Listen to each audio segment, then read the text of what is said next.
What's up, folks? Say hello to the aliens in the attic. I love that. That's funny. Um, this is In the Image Clothing Company music. My name is Evan Strong, the founder of In the Image Clothing Company, and I feel like this video is meant to happen standing. And so we've got Frank the guitar here, and we're gonna film this video here, and I was just gonna kind of film the model number so you could see, but just because Frank's amazing. It's a CGS 102A. Mine's a little bit custom. I've radiused everything. It's set up the way that I set guitars up, the way that's the best for the hand, both of them. And what I'm gonna show within here today is I guess it's technically the 23rd of December 2024 because it's past midnight. I'm going to show within here how to look at the fretboard easily of a guitar. So let's just get right into this. Here's the thing. If we're looking at the frets and we got open chord, open strumming through things, you've got E, A, D, G, B, E. Okay? The nut, this white piece here, is the same thing as a capo.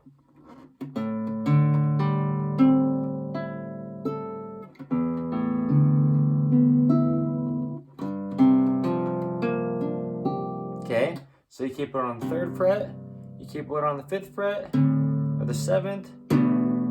Wherever you put that capo, you're basically replacing the nut with that. So I was in there in the other room in here just kind of playing around on stuff. I was going like this. I was playing that, but without the... Like you've got like a G, and then you add that ring finger.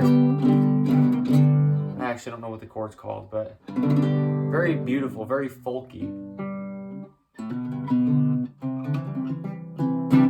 And what I was realizing is that I needed to make this video because it's going to help a lot of people. When you're doing a bar chord, you're just taking your finger and replacing the nut with your finger, or with your finger. Here, 5th fret, 3rd fret, 5th fret, 3rd fret, 0 fret, essentially, okay? So if you're playing an A minor chord, this is the same thing as if my finger were here and my other fingers were here, right? So now I'm playing an A minor, like a bar chord, but my pointer finger's right now not actually doing anything, it's just over the nut. Now if I move that, having my pointer finger replacing the nut up to the 3rd fret, now you wouldn't play the bass string, but... Okay, go up to the 5th fret, 7th, okay, oh, I'm so excited.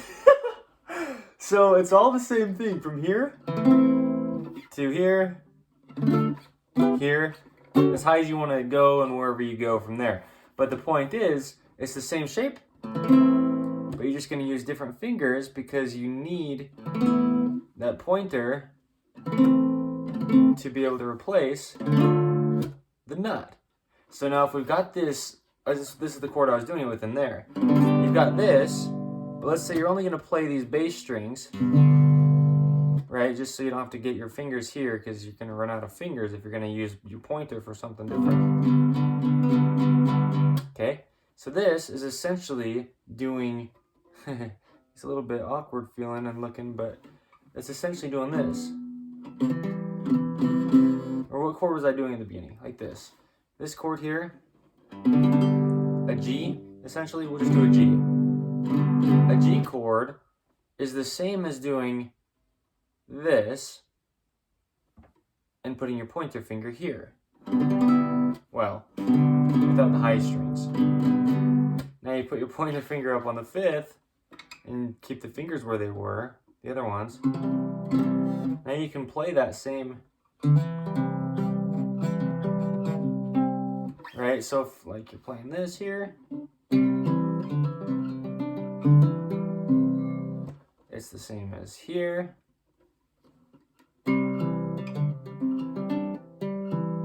Same as here.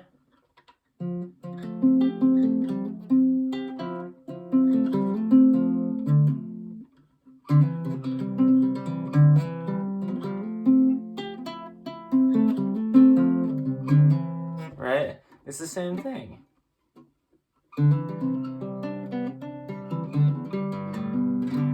Is that cool or what?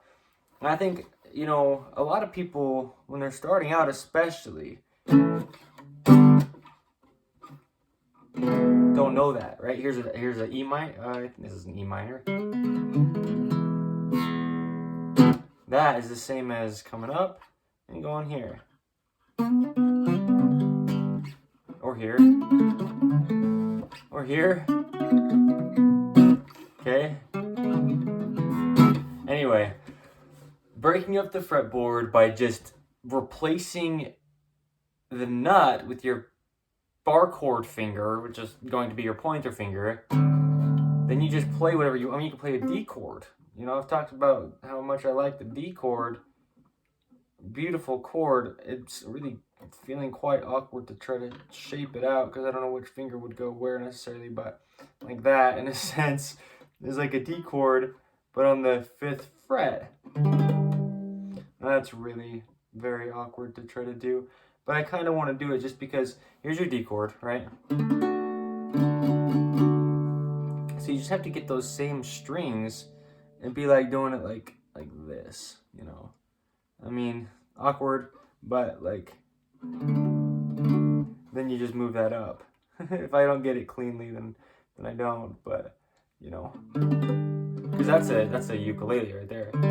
Keep it on the 5th. Right now we're playing ukulele stuff, so you keep a guitar on the 5th fret, and you've got the same thing as ukulele as far as these 4 strings go. So anyway, that's how you break up the neck of a guitar. That's how you can see the fretboard so easily, and you don't really need to know the names of chords or anything or whatever if you're just kind of playing around, messing around, trying to make stuff sound a way that sounds good together. But up the neck, just take something and move it up, right? Just if once you put your pointer there, like count out the same frets as you're gonna use to play something else here, but do it from where your pointer is, and that's the same thing. It'll be, I mean, it'll be in like a different key or whatever, you know, but it'll be the same thing. You know, it'll be this. Well, it's the same thing as just putting a capo there, and then just making the same chord shape as if that capo is the nut, but now your pointer finger in a bar chord is the nut. So, really cool. That's how you can travel up the neck and play things you already know without having to like learn new chords. You're playing new chords.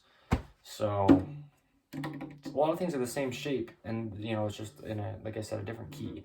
And I don't know so much of that yet as far as like music theory type stuff, but I know how to just kind of like shred around, so I do that. All right, cool. Thank you. My name is Evan Strong, like I said, and this is In The Image Clothing Company Music. This is how to look at the neck of the guitar, look at the fretboard, and break it up easier. Yeah, cool. Thank you. I don't know exactly what this is going to be titled yet, but something along the lines of that. So it's great. It's great to know because you don't have to feel limited. I mean, you know, like I'm saying, you know one chord, you know an A minor, right? And you go up from there, the same shape.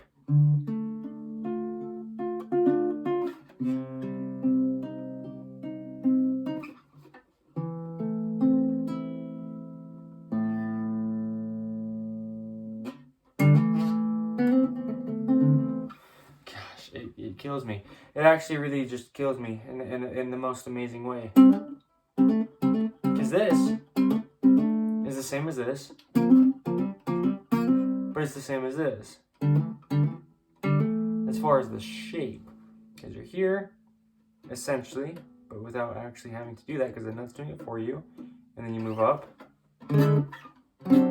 wherever you're going to be doing that shape. So anyway, I don't want to, you know, be redundant, but I'm grateful.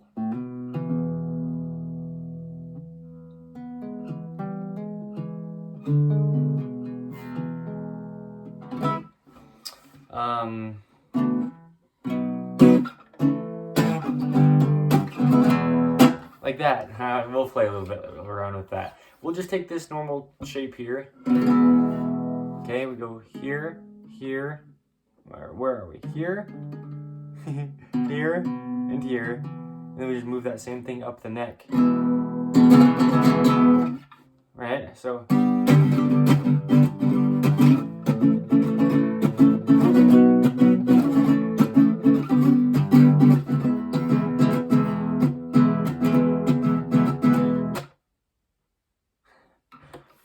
Imperfect music, man. Thank you. This is In The Image Clothing Company. Check us out. Yeah.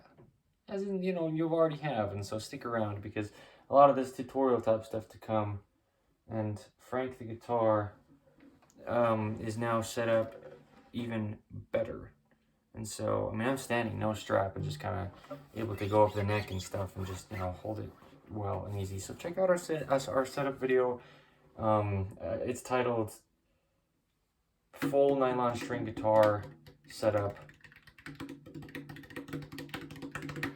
And I go into what's needed to just allow the hands to just work, the body to just work with the guitar, and then you just stay natural. There's no rehab that has to happen after you play, which is something that people are experiencing so commonly, something that I've definitely experienced so much, way too much, and it doesn't need to happen as long as we know what we need to do to allow the guitar to just be able to be played without cramping and altering to the hand position and the body's position and stuff. So yeah, it's the Sabbath, but it's kind of not, I guess, it's technically because it's past midnight. So still my church clothes is the point. I like ties though, man. Actually, I really do. This is my only tie that I own currently, so we'll see what happens with ties and me going from here on out. So Frank the guitar, shout out to him. None of this could have happened without him, so thank you.